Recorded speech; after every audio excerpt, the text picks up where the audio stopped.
C'était d'alerter les groupes politiques, et notamment on a commencé par le gouvernement, en disant « Messieurs, attention, il se passe des choses sur le terrain qui touchent à la sécurité des gens et qui peuvent provoquer des désordres publics. » Donc voilà, on dit « Attention, il y a une question, on ne peut pas l'occulter, on demande de pouvoir en discuter. » Il y a une recrudescence de certains actes de revendication, je pense que c'est par rapport à cette période référendaire, où on monte un petit peu l'écran pour se faire connaître. Hein.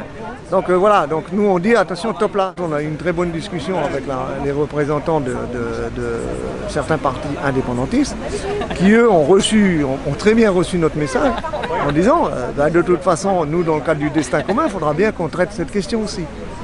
Elle est aussi bien à traiter à l'intérieur de chez nous, parce qu'à l'intérieur de chez nous elle est aussi, elle se pose de façon aussi des fois violente, hein, ça a été le chat. Donc nous cette problématique de la revendication foncière, oui, il faut qu'on en fasse, je ne sais pas si c'est un débat public, mais au moins il faut qu'on discute entre nous de cette question pour qu'on se mette d'accord. On est dans un débat constructif avec toutes les formations politiques pour leur dire comptez sur nous, le problème on veut le régler. Le tout c'est de trouver la bonne formule et la méthode. C'est pas dans un débat public hein, avec des centaines de personnes qu'on règle cette question-là. Cette question-là, elle se règle avec des gens intéressés qui ont des propositions à faire ou des gens comme on a vu là, qui sont impactés par des revendications, qui sont un peu, on va dire, embêtés dans leur vie quotidienne avec ça. Donc il y a des problèmes encore à régler. Voilà.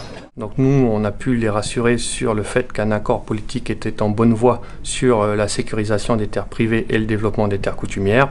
Donc maintenant, ils attendent la mise en œuvre concrète de cet accord politique. Ce qu'ils pourraient prévoir, c'est de sécuriser au maximum les terres privées parce qu'elles ne représentent plus que 15% de la surface de la Nouvelle-Calédonie, de passer à une phase de développement des terres coutumières parce qu'on en a besoin pour le développement économique et notamment le développement agricole, et que les revendications foncières, si on ne pourra pas définitivement les arrêter, qu'elles soient traitées dans un cadre contraint avec une étude préalable sur qui revendique, pourquoi, est-ce que le clan a été attributaire ou non, etc. Mais l'objectif, c'est vraiment de sécuriser les terres privées de prime abord.